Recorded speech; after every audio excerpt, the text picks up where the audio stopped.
Ladies and gentlemen, welcome back to the official, unofficial Prince podcast. How about that? I should get some t-shirts saying, yeah, we're the official, unofficial podcast on Prince. But anyway, welcome back. We are here. My name is Michael Dean. Joining me today, Mr. Big Sexy in Sacramento. How you doing, sir? Doing all right, man. Just dealing with this virus and, having court from the house, which is actually convenient. Wow. Okay. So you guys like do Zoom or something? Exactly. We are all over Zoom at this courthouse. Also joining us, Mr. Ant Pooh. Sir, how are you? I'm doing well. It was a up and down week, but I finished on top, pause, and doing great for the weekend. All right. Before we move on to the main topic here, I want to give some shout outs, man. And first I want to shout out all of our Patreon supporters. Man, from the bottom of my heart, we so appreciate the support and you guys being on here. Some of you have been on for a couple years now. Just so really thank you. And believe me, when I say keep the lights on, I mean literally. So know that your contributions to that definitely go to a good place, and not over here balling or buying up all this.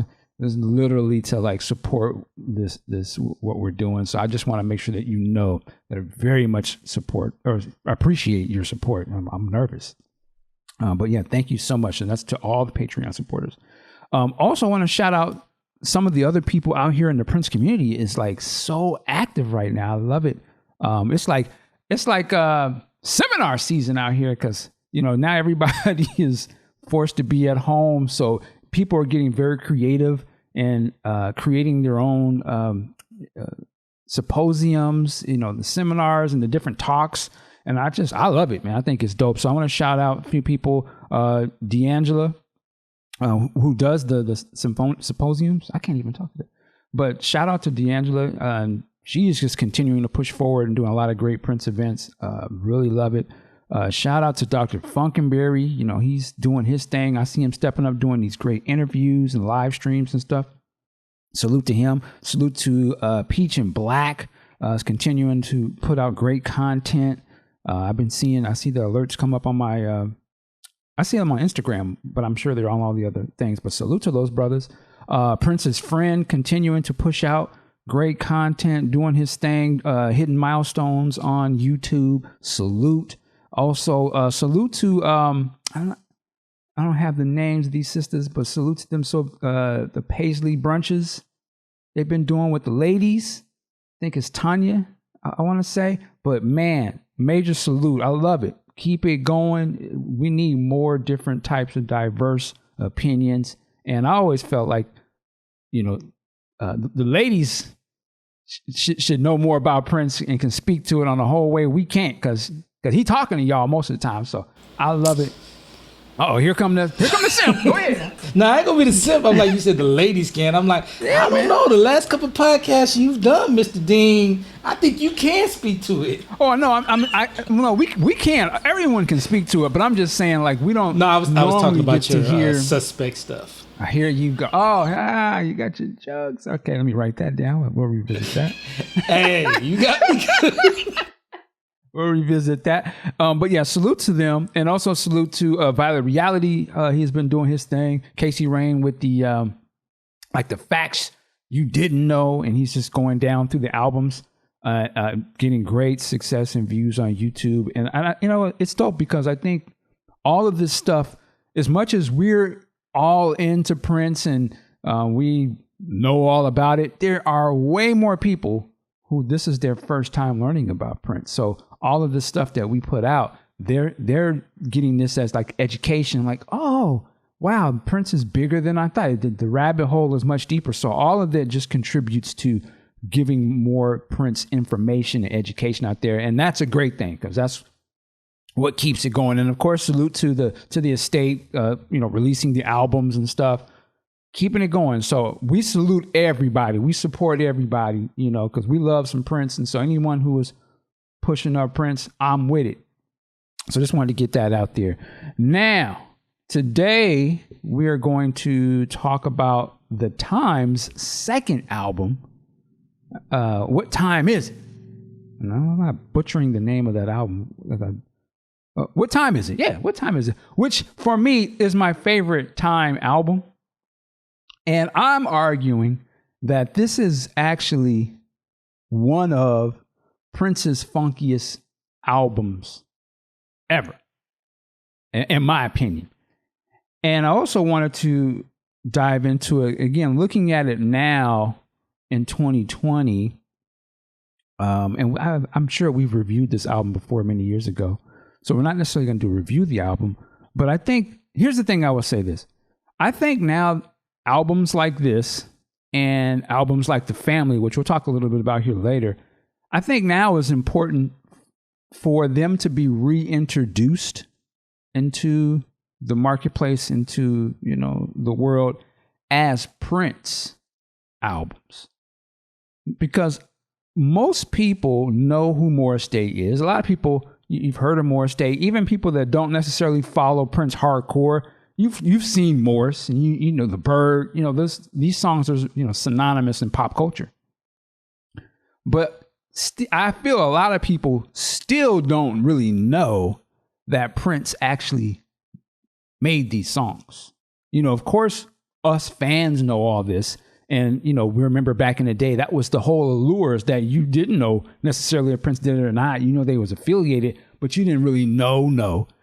And when you put out things like the Originals project that they put out, and you get to hear Prince singing, like Gigolos Get Lonely Too, and you get to hear him through a lot of these songs, I think that type of stuff is great, because now looking at Prince in a more historical context, you can see that, this dude not only just did Kiss and all these songs that you've sort of seen in pop culture references, and you've heard these songs before, but he did all of these other dope ass songs that were just presented to us as if they were for somebody else. I think it's important to know that, yes, not only did Prince produce, but he sang those songs too. Like, those are his songs. And like, to be able to look at, he came out with like this album, or the same time 1999 drops, which is a phenomenal record, right? That just, they just did a special edition on that.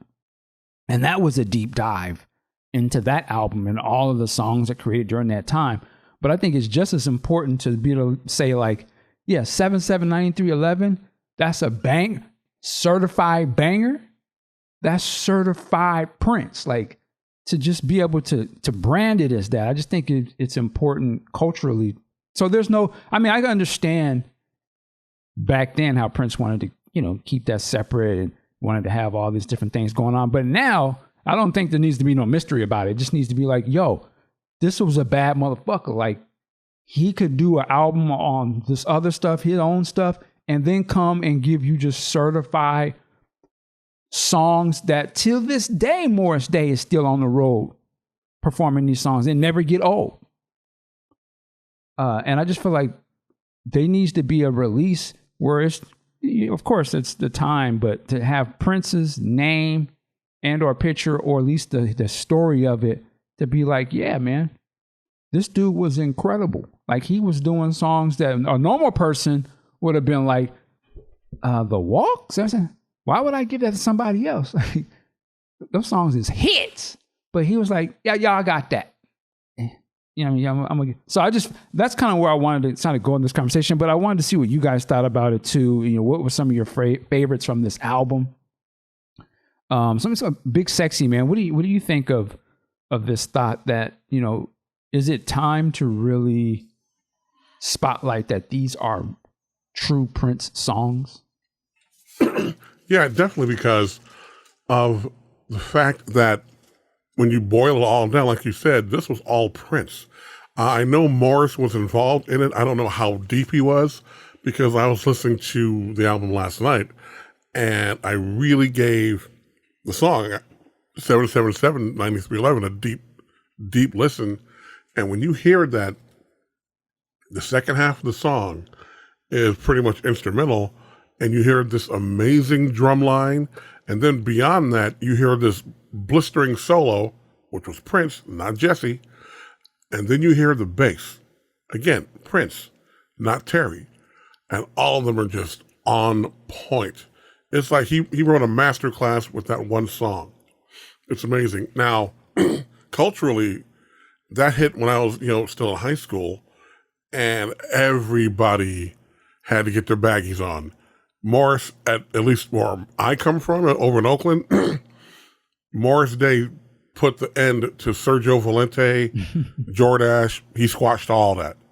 Because if you wasn't wearing baggies, you wasn't in. It was that simple. And everybody had to get them baggies on. Yes. And the funny thing is, if you listen to that record, that's Prince saying that part. Yeah. You know what I'm saying?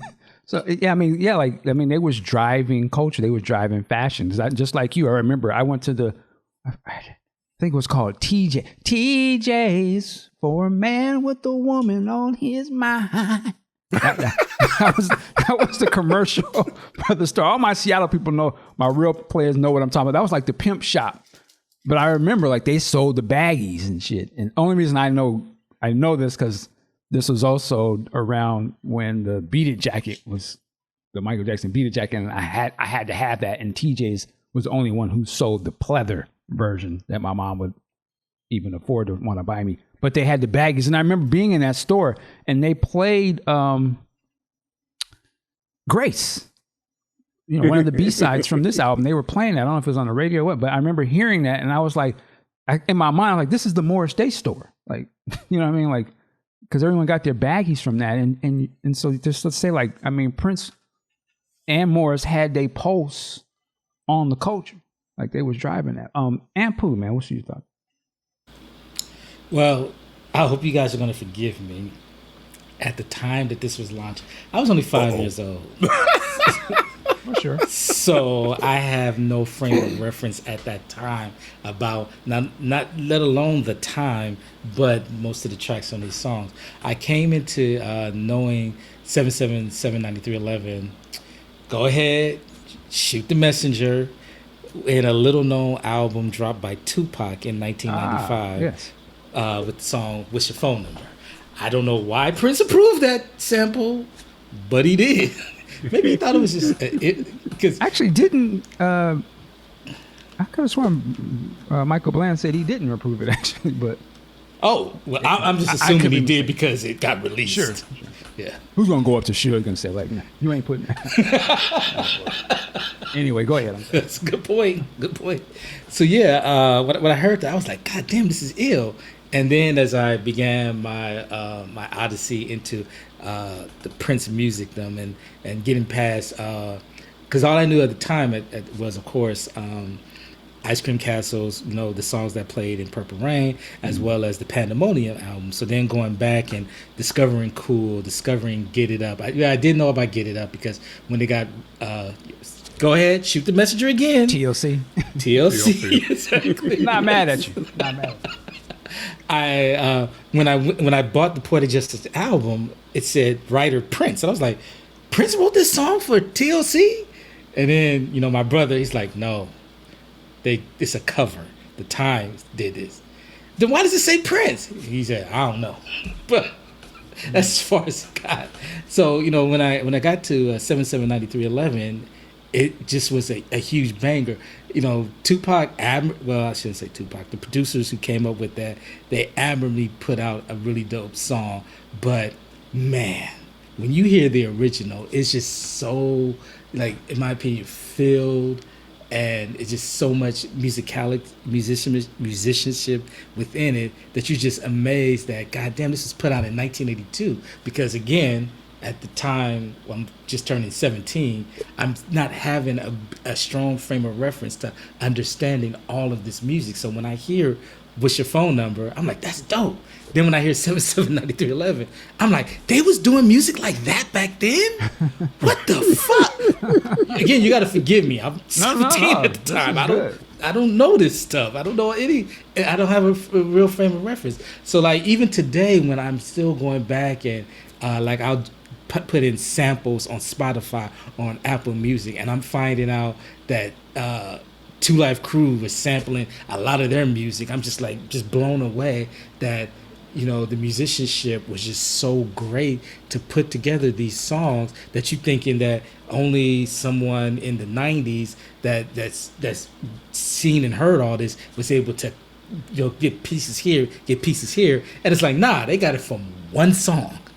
So that's the one thing I wanted to speak on, the music of this album, is that how great it is, because you're learning how in the mid 90s they're getting this from this person, this bass line, this drum beat, and then you're learning, nah, it's one song.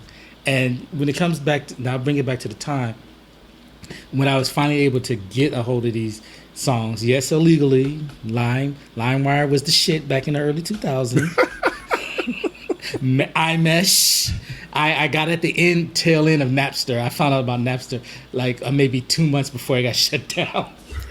So going through these things, I just was like, I was just astonished, because I was reading about how not only, first it was, Prince helped with producing, he helped with the music, and then the truth starts coming out. Nah, he brought Morris in a little bit, and he wrote and produced everything and played all of the music. There's still debates on some of that, but for the most part, people are believing, yes, he did play most of these songs. And you're just amazed at how, again, Mike, as you were saying, during 1999, which to me is, I would say, kind of a futuristic sound, how he went further with his synth and coming up with really refining the Minneapolis sound. And then you go into Vanity 6, writing all of that lyrics, and having something sexy, not trashy, no one too many more problems. And then you go to the time where it's just so playful, while at this, that's the thing that I really have to tip my hat to. It's very playful. It's not taking itself too serious. He's having fun, but the musicianship is just so top notch. Wild and Loose, that could be a throwaway, but as you keep listening to the song, you're just like, God damn, you're really grooving, and he's taking you through different sections of the music. 777 9311. Some people argue the greatest drum beat program. Well, I thought it was him actually playing it, but now it's definitely got to be one of the greatest drum programming ever.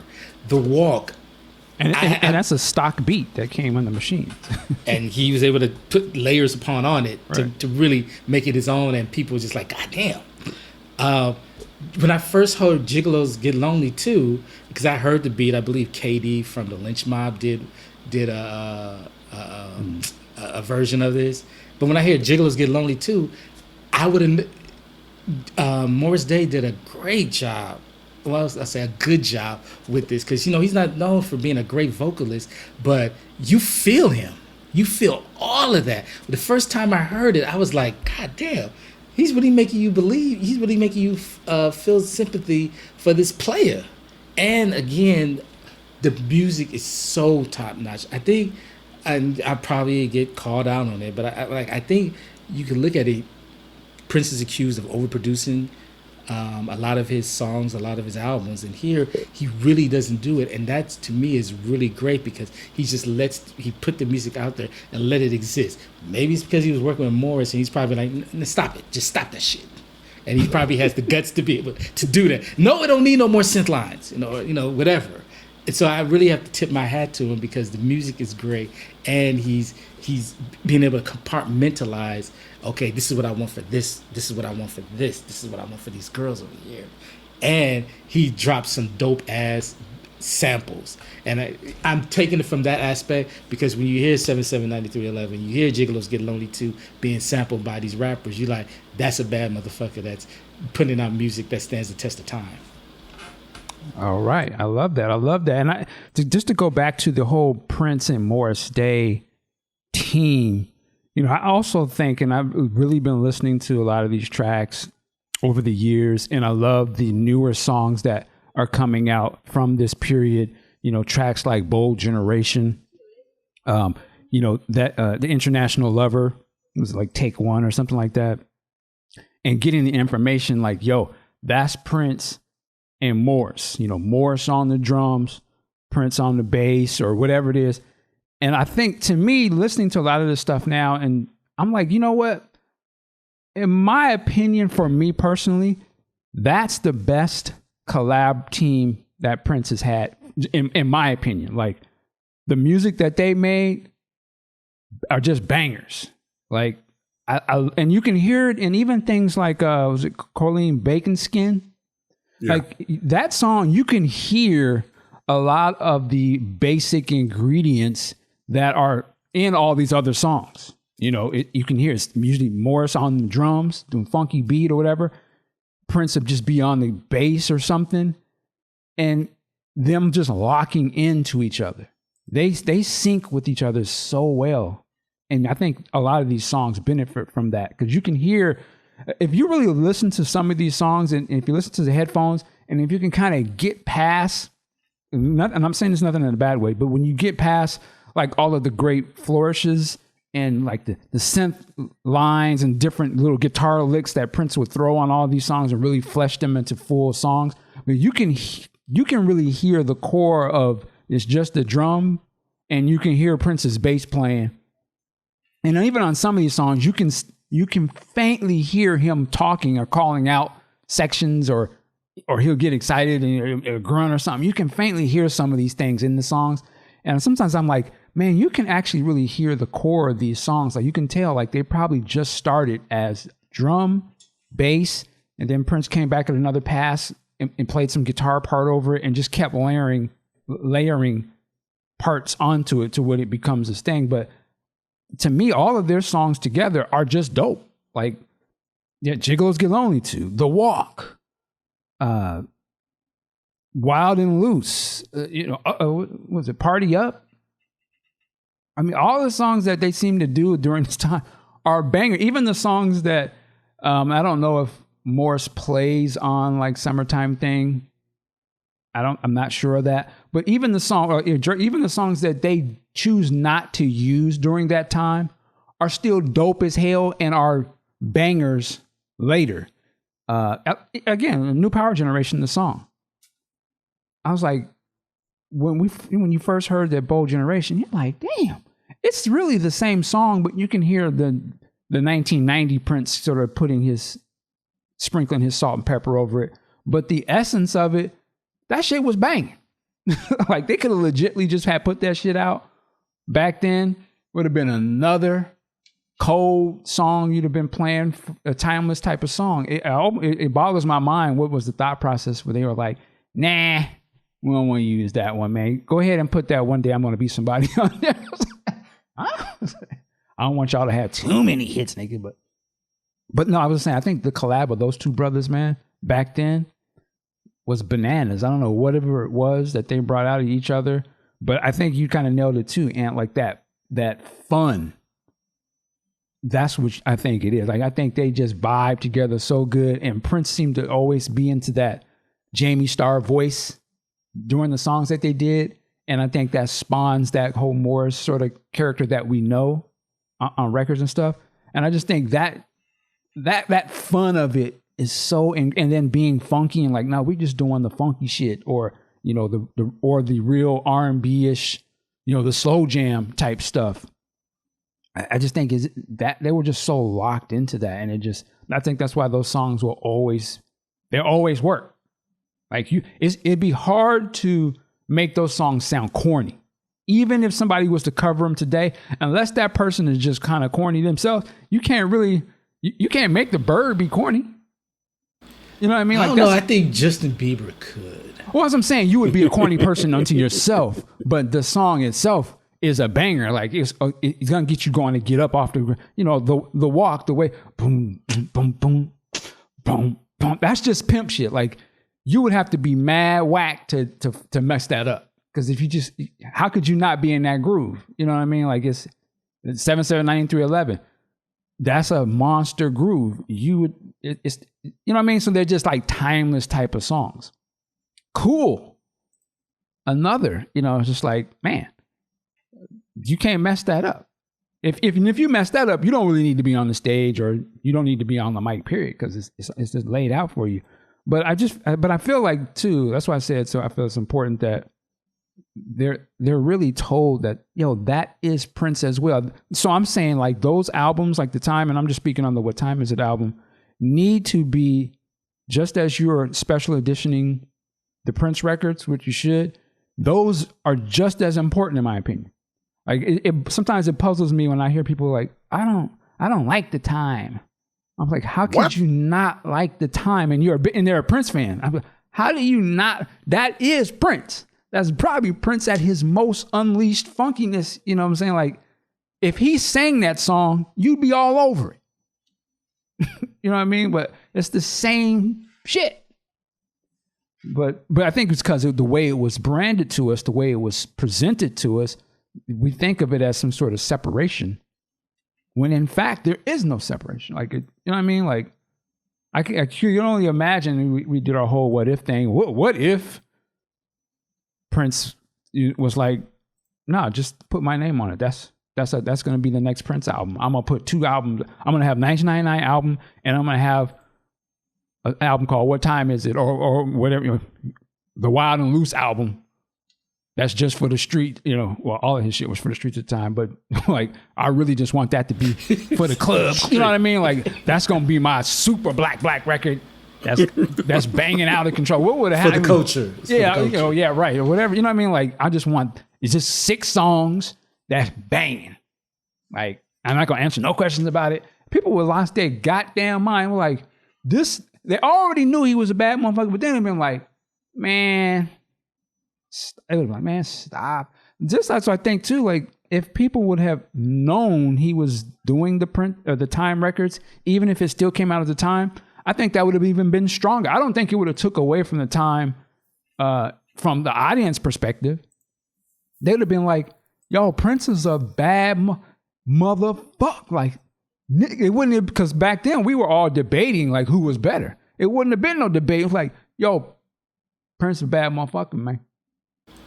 You know, it's interesting that you bring that up, especially the evolution of the producers. Now, I understand Prince was an artist, a musician, and a producer, but when you look at Dr. Dre, you look at Pharrell, you look at Missy and Timbaland, you look at Kanye West, where they got their start. They were doing producing. Well, I know Dre, he was doing some of the rapping, but doing the producing. But you know that Dre's producing beats for Mary J. Blige and Eve. Pharrell had all those hits before he put out Nerd and then his own solo album. Kanye was doing the Blueprint, and then he came out with his stuff. It's just kind of interesting how that evolved, where now the producers are the biggest names in music. They can go, I'm going to go work Pharrell, I'm going to go work with Snoop Dogg this time, or I'm going to go work with Jay-Z for this album, and then I'm going to put out my own album, then I'm going to go back to producing. It's just really different how it was really interesting to see how different the music has changed with the producers being front and center out there. Yeah.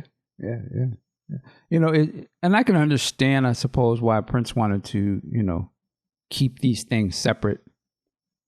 But it's funny, on one hand, I feel like he is also the person who would want to be like, yo, I mean, because he puts on his record, it was written, produced, and like, he really wants to be known that he does it all. But I guess he didn't want to make it seem like he was in front of all these other groups, and maybe he just wanted to brand himself as a crossover artist and didn't want to be bagged into, I'm just a black group, you know, artist like The Time or something. I'm you know, I'm just guessing at that. I'm not saying I know his mindset, but here's another guess, and you know, send your hate mail to me.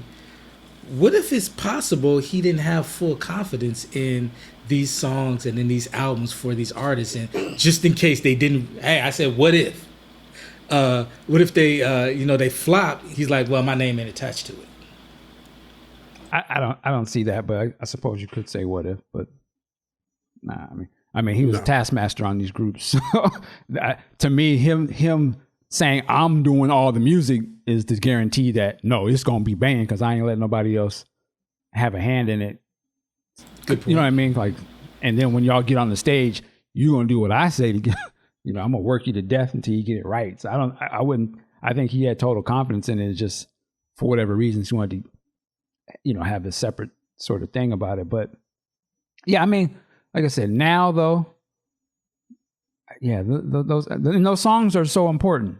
You know, they go into the evolution of where his sound goes. They are a part of that. They're not like some separate things that don't matter. Like, you can see him continuing to get better because he was working on all this stuff, right? You don't just go from controversy and then just jumps into 1999. No, you're going through the time stuff. You're doing the vanity stuff. There's an evolution to it all. So it all matters. Like, so that's what I'm saying. Like, if you're going to do a special edition and you really want to show the progression of the work, like they show you these other versions of the songs, and then you hear songs like Rearrange, and you're like, oh, okay, I can hear how Little Red Corvette, you can hear some of the segments are the same.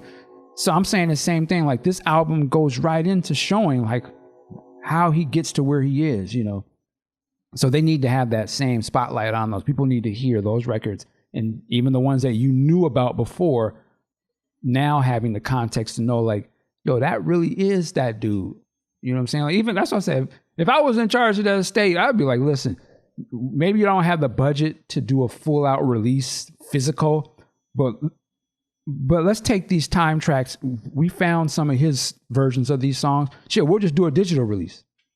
But these songs is important. Like, these are cultural songs. Like, these songs are a big deal when they came out, and they still are to a lot of people. It may not have been super pop hits, but for a lot of people, like I said, 779311 is a quintessential Minneapolis Prince sounding record. Like, that is the base. You know what I mean? Like, all of that stuff, and that's the Prince sound a lot of people think of. So it's interesting that you mentioned it being quintessential and it meaning a lot to people. I think it was the Shade Room, or it could have been another Instagram account. They put up, what are some of the most famous phone numbers in songs. And like, they had like 6 examples, all since 2000. And it was hilarious to see Snoop Dogg. He commented 777-9311. And it was just like, yep, there it is. And it's just amazing how it's influenced a big enough star like Snoop that he saw this IG post and was like, nah, I need to respect Prince and what he put out. Yeah, wow. and Snoop goes on to work with Morris, like, again, and like you said, you can hear a lot of them West Coast rap songs from the 90s was pulling from a lot of that time stuff. I think Snoop did a version of one of the time songs. I don't think he got to officially come out with it because Prince said no or something like that. Are you talking about Cool? Pimp with from Sugar Free? Maybe. It was. There's a video of Snoop on video talking like, man, Prince is a sucker. He didn't want to. It was that song. Okay. It actually it got radio play. I want to say for about a month, and then it was just gone. Yeah. And it come to find out because this was like 2003, 2004. Song was dope as fuck. I don't care what anybody says. Sugar Free, he killed that. And I guess Prince was like, nah, can't use that for this. Yeah, I mean, and as I'm saying, it was a lot. And I know on the West Coast, I know all over the country, but you can hear a lot of West Coast rap songs, even some of these sort of quote unquote gangster rap songs, where they were very much, influenced by the time and that music of that period. Even Tupac, I mean, there's a number of Tupac songs that pull from Prince songs he's got a song called Thugs Get Lonely Too, which actually is called Thugs Get Lonely Too, and it's a sample of If I Was Your Girlfriend from the Sign of Times movie is the actual music of the song, which is funny to me. But yeah, man, so the time, I just think that material, and specifically this particular album, and just the way this album sounds and the musicianship was tight as hell. And you listen to The Walk and they get into the breakdown part, man, you'd be like, this is maybe just 2 people playing this, like one person doing the drum, and then the rest of the band is tight as fuck. And you're like, no, that's one dude. Like, think of how the recording process of something like that must have worked. Like, you're doing a one pass with, maybe Morris on the drums and Prince playing the bass or whatever he's playing first. And then he's got to come back, have the whole song in his head to know to play. Okay, I'm going to play the guitar part. This album also features the funkiest Prince piano playing, in my opinion. You listen to the way he plays the piano on these songs. One Day I'm Going to Be Somebody. Not one day. What's the song? The last song on the record. I Don't Want to Leave You. Man, the big piano playing on that is nasty. But just the fact that he had to be locked into himself when they kick into gear and go into start jamming, I was like, man, this dude was a genius, man. He was a mad scientist, just like banging him out. So the other thing, and so then going into this is what I wanted to say. So you have the whole time, you know, of course they have another album after this, which is their biggest album, I would imagine. Ice Cream Castle's album, Purple Rain, The Walk, and Jungle Love. And of course, we know that they broke up after this point. Morris left. And this has lead us into talking about the family a little bit. Hold it. I'm sorry. You got something? Go ahead. Before we get into the family, yes. One thing about the What Time Is It album also is Jesse told a great story on, I think, Questlove about why that album cover is what it is without the band on it. And when they saw the album cover, they were all bent out of shape. And Prince said, look, you want to be caught by the visual of the album cover. And he referenced Ohio Players' Honey, which had the beautiful woman on the cover, covered in honey, no Sugarfoot, and the guys anywhere. And on the cover of the What Time It Is album, you got Morris striking the iconic Morris pose in front of a wall full of clocks. And to this day, anybody looks at their watch and makes that face, you know where they got it from. Mm-hmm. Everybody does it. And that just really stuck. And it was also good as a good humorous part of that whole time situation back then. Because everybody was saying, what time is it? And doing the watch thing, oh man, it was great. That was great marketing by Prince. Yeah, that's iconic, man. The whole thing. It was just like, sometimes I always was like, man, what if those albums got the same push? I like in the 90s, R&B really got that pop, mainstream sort of push, marketing push, and the budgets and stuff. And I'm like, man, what if if his album would have gotten that? It would have been an environment where they got that same type of mainstream push, because it's just like the album is fire. Their style was dope. You know, the way they carried themselves, the look of them, it was brand new. But it kind of just stayed in, back then they called it black radio, and didn't really conquer pop radio like that, because it just wasn't the market wasn't ready for that at that time yet. But I often wonder, like, to me, it would have been just as popular as Prince. And you see that because from their shows, they were just as popular as Prince, right? From the audience perspective, Prince is kind of like, yo, I don't want y'all performing. Like, it's too, y'all blow me. I'm not. So I would imagine, like, they could have been way bigger if it had came out under a different circumstances in a different marketplace, where they really allowed these groups to get the same type of push as some of the other groups that weren't quote unquote black artists at the time, because what they were doing was phenomenal. I mean, then years later, when it does get that mainstream push, what they do, the Bird and all, and then they become icon. Like everyone recognizes, oh, these guys are dope. I'm like, yeah, but they had an album before that was really actually even better. But again, the marketplace wasn't going to allow them to, just weren't allowed to really flourish like that. But they were a monster group, man. And that was the one disappointment about Purple Rain, or actually the following tour, was they weren't on it. Because I just assumed when the tour was announced, like, oh, we're going to see the time, it's going to be great, yada, yada, yada. And no, never happened.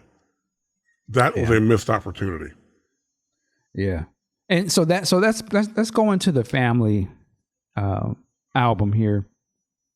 And this album, man, this was what, 1986? 85. 85, I'm sorry. You're right. Wow. Woo. 1985. And this album has remnants of band members who were in the time, right? Yes. You got St. Paul, who was really he wasn't in the original Time group. No. He was in that third iteration, well, in the third album. Barely featured. He's in the back. And shout out to Paul. That's my man. He hit me up yesterday. So shout out to Paul. But Jerome, who we knew Jerome, right? He became one of the main faces of the time because of Purple Rain, right? Jelly Bean, the drummer, right? And okay, you're like, okay. And to me, when I listen to the song High Fashion, to me, that would be a prime for a what if story, because I can imagine that would be tailor-made for Morris Day. Like the way he's singing it, it sounds like the pimp would be singing that song. The Morris character would sing that type of song. Honey, whatever I'm Flourish, custom painted plaid. That's Morris to the T. Come on now, stop it, right? And then it's a funky ass record. He's undeniable. All the chicken scratching. It's an elevated more. Again, the progression of Prince's production is continuing to keep, getting better and learning new tricks and things, but it's still that funky type of record. Like, this is this shit. Like, you could high fashion. You could see him dancing. I was like, man, this is Morris. This could have been the Time song. So I was like, okay. But of course, there ain't no, Morris is not here. So we gotta get somebody else to do that. But where it gets interesting is, and actually on the Prince version of High Fashion that has been leaked for years, Prince says something toward the end of the song. I'm trying to remember. I think he says, "You took." He just says it once, and we'll go to it later. But he starts to say it, so you can hear like, huh? You don't really know what's going on. But the next song, Mutiny, which it goes right into, is essentially Prince's probably first diss record. And it is an entirely dig, in some ways, to the Time and Morris and Jerome, Jesse, matter of fact, because he says his name in it. And it's interesting because it's like, man, I look at that song now and I'm like, he's like, okay, I created this thing. It became big as the Time. We blew up. The whole camp blew up. I'm on a whole other level. Stuff happened. Those guys are gone. But I still want to do this thing. Like, I could still do this thing. But now, again, to me, from my recollection, this is the first time you get a petty Prince on record. Like, now I'm actually going to go at these cats on record. And, that song is like a diss to them. I'm taking over. And then, like, in the Prince version of the song, you hear him say, Prince says, Jesse? He kind of has that sarcastic way he said.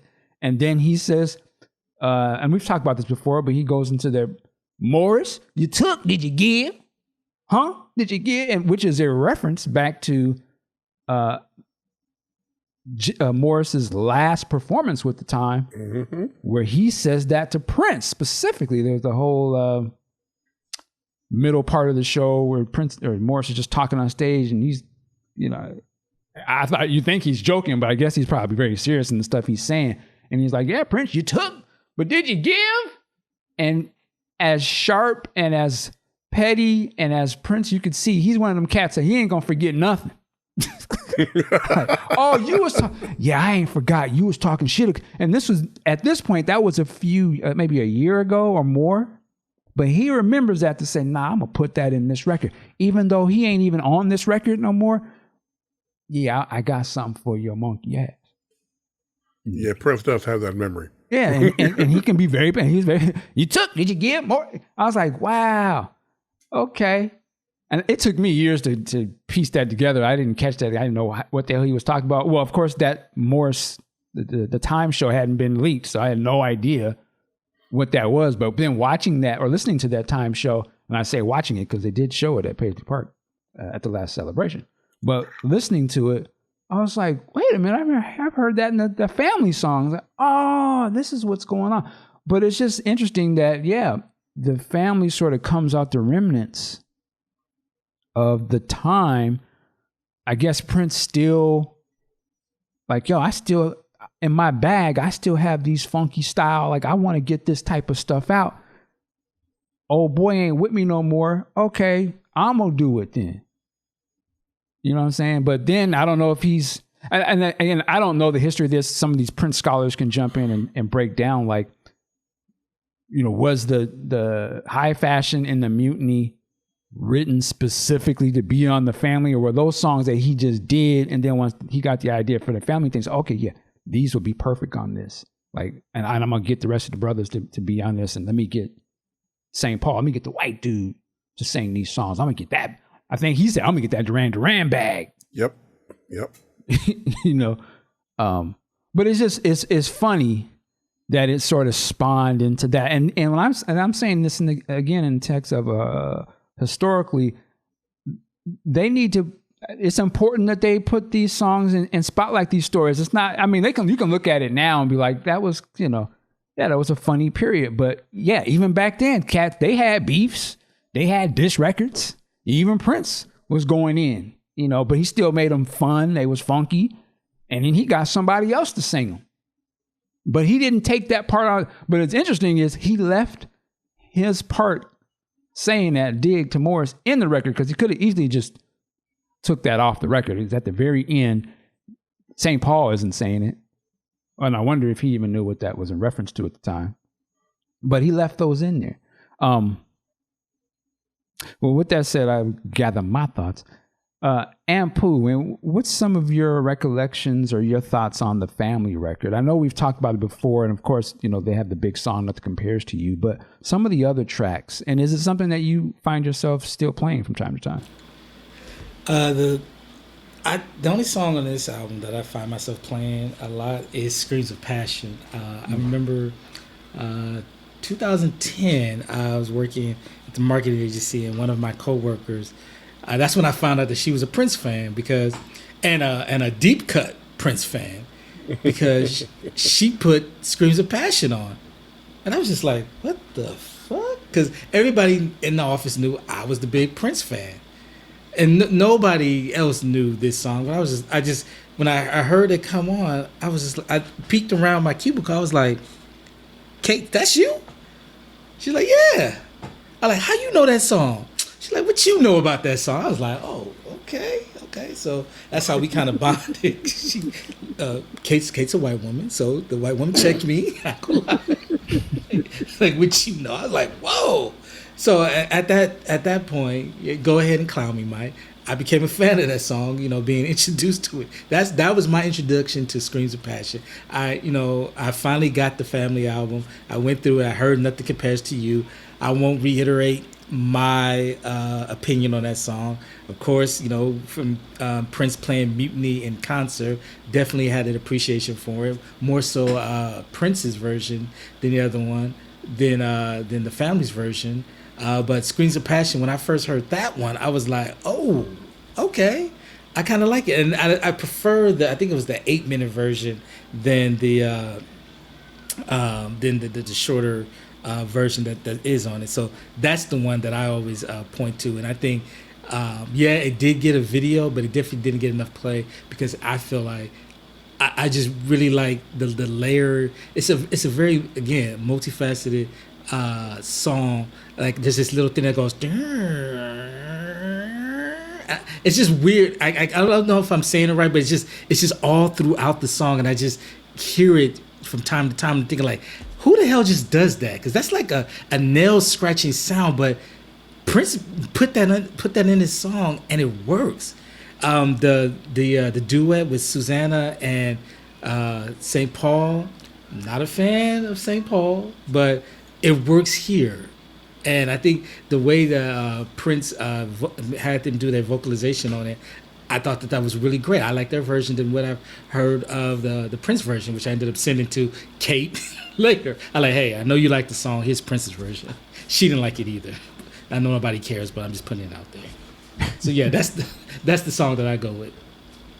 And we're gonna go to Big Sexy. I'm just looking up. What's interesting is the Ice Cream Castle's album came out July 9th, 1984.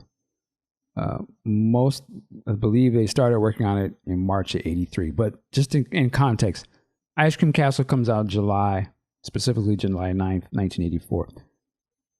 The songs on the Family's album, specifically High Fashion. He recorded that June 27th. It started at least the initial tracking of 1984. So he's working on these songs actually even before that Time album even came out. So there couldn't have been any thought to, I don't know, I'm not in the mindset, I ain't the expert, but you would think that he's not thinking, even, is he thinking at that point before the release of the album, oh, I'm gonna make these songs for St. Paul, he's gonna replace Morris. Well, of course, it couldn't have been, because he's just getting ready to put out the Time album. So I think these songs are just things he had in his bag. You know what I'm saying? Like, he's still in that 1984, I'm still you know what I mean? Like, doing these bangers. But he was working on these songs even when the Time was still technically a group. They hadn't even put their last album out yet. So it's very interesting. Like, he had these bangers at just his normal repertoire. Like, yeah, okay, what's the next song today? Let's get it. You know? Cool. Okay. Oh, yeah. Now let me go back and look up Mutiny, which would be very interesting, because then that would mean he was ready to go in on Morris really early, right? And here again, Mutiny is 27th of June, 1984. So that's very interesting. It says vocal overdubs by St. Paul were late summer of 84. So maybe during all of this time in the camp, he already knew Morris wasn't fucking with him no more. It's like, okay, I ain't even, y'all, I'm gonna go still, you know, your album's coming out. But yeah, let me get at this. Let me get at him. Did you give? Got you. I got you. I'm gonna have it in my bag. Watch. And, you know, again, I'm just thinking his mind, he was like, okay, this might not even come out for another year. But right now, oh, you ain't with me no more? Got you. Let me get in on the track. So that's very interesting. Like, so there was a lot of stuff going on at the time, but you can see how early and how fast he works. And, you know, boom, that's on record even before they joint came out. But that's for later. But I'm already plotting on the next group. So man, Prince is a cold piece, man. A cold piece. Big Sexy, I don't think we got a chance to hear from you yet on the family. You know, as you said, the album comes from, you know, the remains of the Time. And I remember when it came out, I'm looking at Susanna, and I had no idea of her involvement with Prince at the time. I did not know.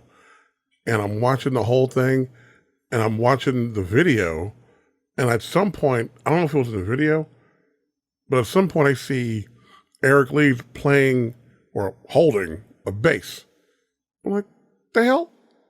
And initially it just looked like it was thrown together, and then I got the album, and I listened to it. I'm like, okay, I see where we're going here. You know, like you said, High Fashion, clearly a Time song. But at the same time, you have the instrumentals, Yes, and Susanna's Pajamas. To me, as I listened to it last night, that's like the groundwork for Madhouse. And I thought, okay, we got two things going on here. Now, at the time, I was all about the balance on that song, about desire and Nothing Compares to You, because I was in the middle of this thing with this woman. But anyway, and we played those songs constantly in the middle of quiet time. And so that's what I think of immediately when I hear those. And then I thought the album had a nice little run, you know, considering there was no tour and not a lot of support behind it other than that one video. I thought it did okay. Then I look up one day on Video Soul, I see St. Paul singing Rich Man. I'm like, what the hell, man? You know? Now, Paul left for his reasons, but I think the family could have gotten a little more mileage had he remained in the camp. Yeah, I would agree. Yeah, I mean, the album was a banger to me. Like, again,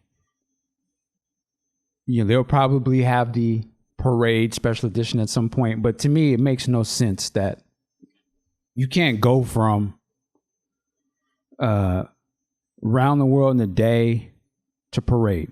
You have to go from Around the World in a Day to The Family, because the evolution of that music production and agreed. the Claire Fisher strings, that's a big freaking deal. Like that's a like, oh, this is where it's, to me, like listening to The Family's album, excuse me, that actually would be the soundtrack to Cherry Moon, in my opinion. Like that whole thing, it just seems like that's that style, to me, it's just like, this is an important move production wise for Prince, that album. And then that bleeds right into Parade. But adding those strings prominently to those songs like that, it just takes it to a whole cinematic level that you never heard with Prince before. It's like, whoa, this shit is dope. Like, I mean, he's got those bangers on it, but then he's got these, the lush sort of desire. To me I love that song. River Runs Dry is dope. Boom, boom, boom, boom, doom, ka, doom, doom, ka. It's actually, to me, like, I could see that being, go with me here. I could see the time doing that song. Because to me, it sounds like more of a orchestral, I don't know if I can say the word. Let me say, it's a more cinematic version of My Draws. If you really listen to like the beat, and it's a live drumming, and he's got the drum machine on it too, but then you add in the strings and all that, that's on some next, that would have been like with Morris, he would have had to be on the cover on some like super CEO Morris, you know what I mean? Like he would have had the jet playing in the background, like, okay, he's balling now. Like he's on some next, he's international player, as opposed to he was the hood pimp dude. Now now he would have been the international lover player. How long I fly, break down, baby, never run dry. It would have been on some play like, oh, he's on the South. Again, he would have been on some Christopher Tracy. He was like, oh, okay, he on some next level. They overseas with it, getting white girls, which was Christopher Tracy type. You know what I'm saying? Like, that's what that song, I was like, okay, I could have seen them doing this. And then, yes, in Susanna's Pajamas, listen. This is why I say they should put Prince's name on them songs, because them songs are banging. And listen, if you think about it, if they would have just dropped take Susanna's Pajamas, if they'd have dropped that as a B-side to a Prince record and it had his name on it, Cass would have been like, what? All the musician cats, the jazz cats, even if they would have been on their nitpicking, oh, that ain't well, he ain't, because it's too funky. But they would have had to give it up, like, yo, that shit is fat. Like, it's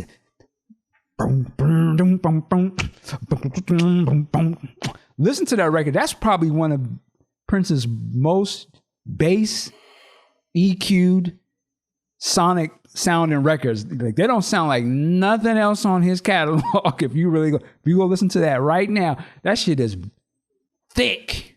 I don't know who mixed that. I don't know why his other songs don't sound thick and rich like that, but that song banging, funky. You would have, no one would have ever expected, oh, he can play that shit too? Ah, man. They'd be mad. They would have been, but they would have had to give him his like musician props, like up front. Cause that sounds some other shit, man. Like if they'd just put his name on it, like, yo, that's a Prince record.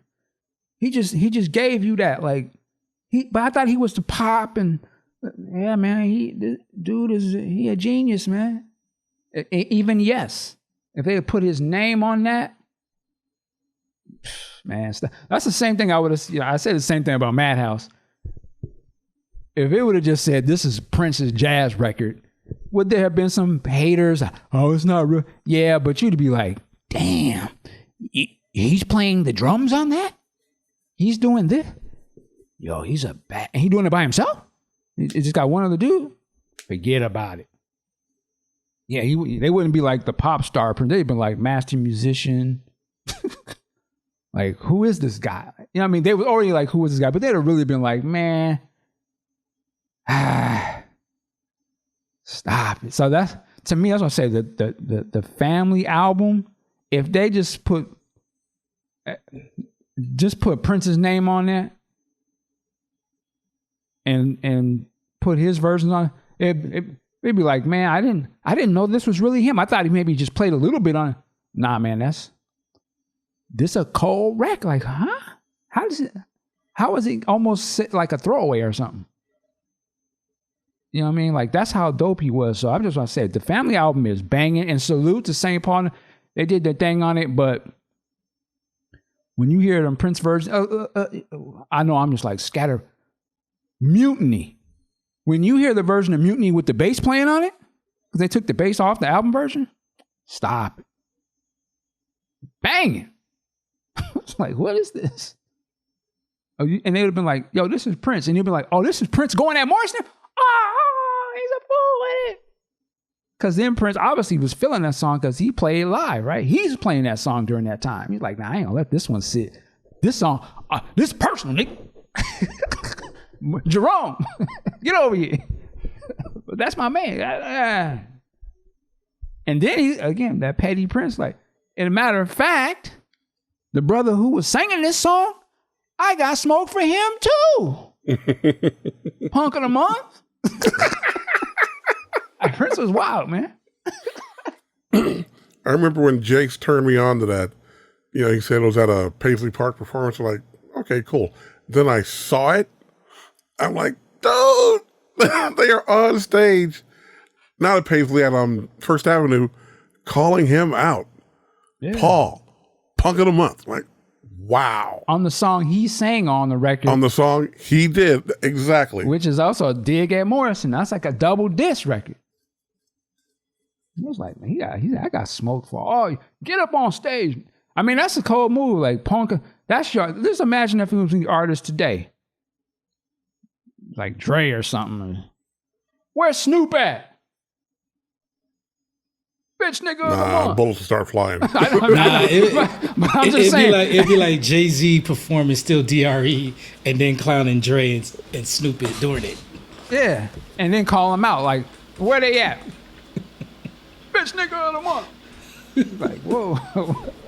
Nah, I mean, well, it's not funny, but yeah, if Prince and them came out today, and it would have probably spiraled into some foolishness.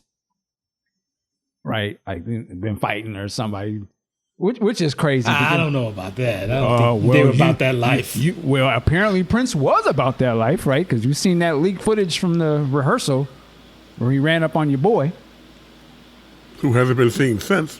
Okay, help me out.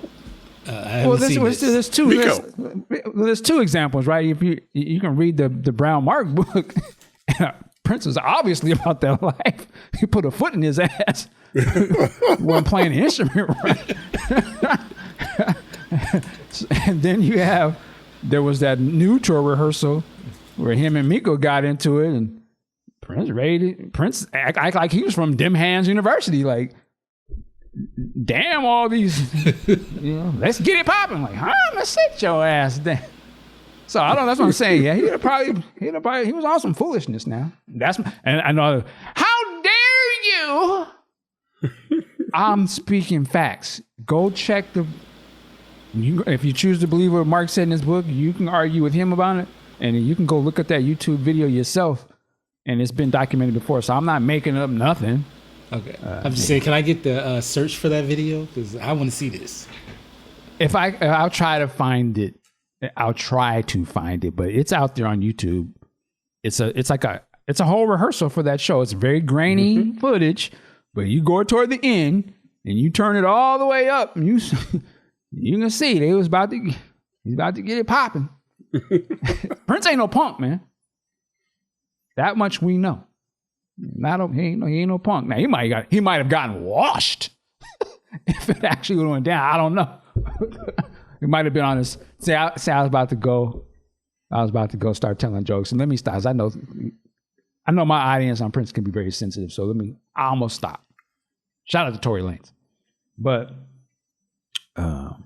yeah, man. Well, let's get back to what I'm saying. So the Time album, the Family album, brilliant piece of work. Like, if you had, and a matter of fact, on my Facebook, I was talking about this album earlier this week, and somebody commented. I think I posted the song Yes, and one lady commented, said, "I had never heard this before." I was like, "Oh, this is great." I was like, "Well, check this one out." And then I posted the link to the Susanna's Pajamas. She's like, "Oh, some more new music for me to listen to." And I'm like, dope. Like, there's still a lot of people who are not super princed up like we are, who haven't really heard these songs and listened to these albums. And that's why I think it's important that we keep pushing them out and talk about them, because they're dope as hell. And then if you really look at it in the context of when they came out, and you're like, damn, this dude did this too? Like, this is phenomenal. Like, and then again, you'll be like, I've heard, yeah, Nothing Compares to You. Big hit. I know that song. Yeah, but the other songs he had during that period as well, like, they're better in my opinion. So yeah, the Family album deserves the deluxe treatment. If nothing else, deserves to be at least released on streaming, because it actually is not available on any streaming service. And you'd be hard pressed to find a physical copy without paying a lot of money. Not to say it's not worth the money, but I'm just saying, like. No, I agree. They need a complete re-release all the way around on that one. Yeah, I mean, it's just like, it's quintessential Prince. I mean, it has one of the biggest Prince songs on it. Nothing Compares to You, which they've re-released that song numerous times, even in the last couple of years, right? Put out his version. So I'm like, shit, if you can put out his version of that song, why not just put out his version of the whole album? And again, if they might, well, it's not going to be a big seller. Fine, do it digital then. Yeah. If you can put out all these sort of obscure re-releases of 12-inch singles and all this other stuff, they don't hold a candle to the magnificentness of this album. Like, why wouldn't you put this? Like, this shit is bang. Like, again, it's a beautiful record. It's a beautiful record as it stands with Susanna and St. Paul and all that. And it'd be even more beautiful if you just heard Prince's version of it. Because if you want to sell to us fans, if you don't think we wouldn't gobble that up, you'd be crazy. We'd be all over that. And we can argue all day about, man, that's a great album. Great album. Like, just, I can't say enough. But yeah, man. So I know we kind of was somewhat over the place, but we started with the Time. What Time Is It album? Again, I'm saying that's one of his funkiest pieces of work. It could be debatable, but that's from my opinion. You guys may feel different. And also, every time I hear 777-9311, I go right to Jimmy Jam at Red Bull University, telling that story. Jimmy Jam, what are you doing with your left hand? Right. Yeah, man. You know, just to cycle back to when we did our What If show the last time, and we were talking about if he kept jamming Lewis. And last night I sat down and listened to the Pandemonium album again. And I'm like, in reality, they have an album together, right? There's an album that has songs that are produced by Jam and the rest of the Time members. And it also has songs that are produced by Prince, all in the same record. So it's totally believable that they could have kept, you know what I mean? Like, it all worked together. And they obviously super stepped up and brought some bangers to the table. And so did, obviously, so did Prince, right? Like, I was like, man, I forgot Pandemonium. Okay, Pandemonium and you know, Jerk Out. I was like, okay.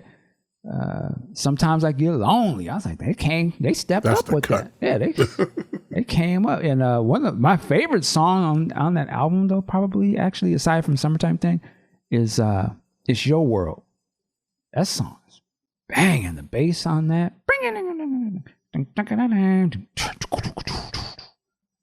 Man, I just love that those Jimmy Jam little horn lines. A lot of that kind of remind me of some of the sounds from Control and stuff. But I was just like, God, this was great. Like this, I was like, man, they brought it. I was okay, banging, and yeah, man, just the stuff that brothers, all them cats, man, are just dope. That's why I do this podcast. Them cats is dope to me. Any last things you guys want to add to any part of this conversation? This is off topic, but I found 2 new tour rehearsals. One's 2 hours, another's 3. So I'm trying to find this fight. But yeah, those albums are dope. All right. All right. Well, man, I guess we're going to get ready to get up out of here. I'm sure I want to read some good stuff in the comments about this. Salute to, and I don't know if we said it, salute to, we didn't do it in our roll call at the beginning, but salute to all of the YouTube comment people and people that leave comments on the videos. I don't get a chance to read all of them, but I definitely see them come through, and every once in a while I'll jump in and be like, oh, okay. But I love it because you couldn't leave a comment if you didn't listen. And you also took your own time out of your busy life to comment, and I respect that. You know, even if it was a dig or if it was positive, whatever it is, I respect it and I appreciate it. So thank you for contributing to this and keeping the conversation going. We definitely appreciate you. Big sexy. You know what? Oh, go ahead. I think at some point, and I know this just happened, I think, with D'Angelo, but I'm looking at the track listing for Pandemonium. I think we need to jump back into this one at some point. Oh, for sure. Yeah, we can't comment enough on these albums, man. Everybody has a great perspective and different takes, so I'm all for it. With that said, Big Sexy, where can they find you online, sir? The same usual haunts. Facebook, Mark Wiggins. Instagram, Mark Wiggins 2. And Twitter, WSE Mark. And a shout out to my Ends of Court group. They printed a nice write-up about my retired and departed mentor in their newsletter this month, and I had no idea they were going to do it. So it was really, really nice of them. All right. Aunt Pooh, where can they find you, sir? Find me on Twitter and Instagram at Aunt Pooh. All right. Well, ladies and gentlemen, you already know it's time for us to get up out of here, but we'll see you next time. Work it like a job. Peace.